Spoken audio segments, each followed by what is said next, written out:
ಪ್ರೀತಿಯುಳ್ಳ ದೇವ ಮಕ್ಕಳೇ, ಯೇಸು ಸ್ವಾಮಿ ನಾಮದಲ್ಲಿ ನಿಮ್ಮನ್ನು ವಂದಿಸ್ತೇನೆ. ಒಂದು ವಾಕ್ಯವನ್ನು ಹೇಳಲಿಕ್ಕೆ ನನಗೆ ಬಯಕೆ ಇದೆ. ಯಾಕೋಬ ಬರೆದ ಪತ್ರಿಕೆ 5ನೇ ಅಧ್ಯಾಯ 15ನೇ ವಾಕ್ಯ ಹೇಳ್ತದೆ. ಏನ್ ಹೇಳುತ್ತೆ? ನಂಬಿಕೆಯಿಂದ ಮಾಡಿದ ಪ್ರಾರ್ಥನೆಯು ರೋಗಿಯನ್ನು ರಕ್ಷಿಸ್ತದಂತ. ನಂಬಿಕೆಯಿಂದ ಮಾಡಿದ ಪ್ರಾರ್ಥನೆ ಕೇಳ್ರಿ. ನಂಬಿಕೆಯಿಂದ ಮಾಡಿದ ಪ್ರಾರ್ಥನೆ. ಎಷ್ಟೋ ಸಲ ಪ್ರಾರ್ಥನೆ ಮಾಡ್ತೀವಿ, ಬೇಕಾಬಿಟ್ಟಿ ಪ್ರಾರ್ಥನೆ ಮಾಡ್ತೀವಿ. ಅದರ ದೇವರು ಹೇಳ್ತಾರೆ, ನೀನು ಮಾಡುವ ಪ್ರಾರ್ಥನೆಯಲ್ಲಿ ನಂಬಿಕೆ ಇರಬೇಕು. ನಂಬಿಕೆಯಿಂದ ಮಾಡಿದ ಪ್ರಾರ್ಥನೆ, ಆ ನಂಬಿಕೆಯಲ್ಲಿ ಕ್ರಿಸ್ತನಿರಬೇಕು.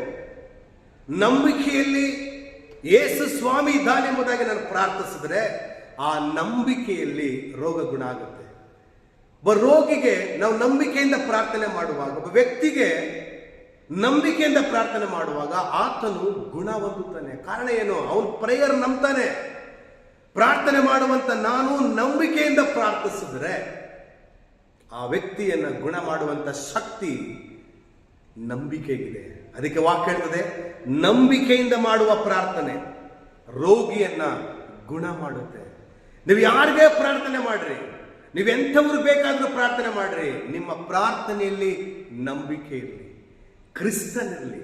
ಯೇಸುವಿನ ಮೇಲೆ ನಂಬಿಕೆ ಇಟ್ಟು ಮಾಡುವಾಗ ಆ ಪ್ರಾರ್ಥನೆಯಲ್ಲಿ ಜಯವಿದೆ. ಆ ಪ್ರಾರ್ಥನೆಗೆ ಒಂದು ಬಿಡುಗಡೆ ಇದೆ. ಆ ಪ್ರಾರ್ಥನೆಗೆ ಒಂದು ಹೆಸರಿದೆ, ಅದು ಜಯ ಎಂಬುದಾಗಿ. ಹಾಗಾಗಿ ಒಂದು ಪ್ರಾರ್ಥನೆಯಿಂದ ನಾವಿನ್ನೊಬ್ಬರಿಗೆ ಒಳ್ಳೇದಾಗತ್ತೆ ಅಂದ್ರೆ, ಒಂದು ಪ್ರಾರ್ಥನೆಯಿಂದ ಒಬ್ಬ ರೋಗಿಯನ್ನ ಗುಣ ಮಾಡುತ್ತದೆ ಅಂದ್ರೆ, ನಾನು ನೀನು ದೇವರ ಮುಂದೆ ಪ್ರತಿ ದಿನ ಪ್ರಾರ್ಥಿಸುವಂತ ವ್ಯಕ್ತಿ ಆಗಬೇಕು. ನಮ್ಮಲ್ಲಿ ಪ್ರಾರ್ಥನೆ ಕಮ್ಮಿ ಇದ್ರೆ ನಾವು ಹೆಚ್ಚಿಸ್ಕೋಬೇಕು. ಇನ್ನೊಬ್ಬರಲ್ಲಿ ಪ್ರಾರ್ಥನೆ ಕಮ್ಮಿ ಇದ್ರೆ ನಾವು ಎಚ್ಚರಿಸಬೇಕು. ಹಾಗಾಗಿ ದೇವ ಮಕ್ಕಳೇ, ಪ್ರಾರ್ಥನೆಯನ್ನ ನಂಬಿಕೆಯಿಂದ ಮಾಡ್ರಿ. ನಂಬಿಕೆಯ ಪ್ರಾರ್ಥನೆ ರೋಗಿಯನ್ನ, ಸಮಸ್ಯೆಯನ್ನ ಪರಿಹಾರ ಕೊಡಲ್ಪಡುತ್ತದೆ.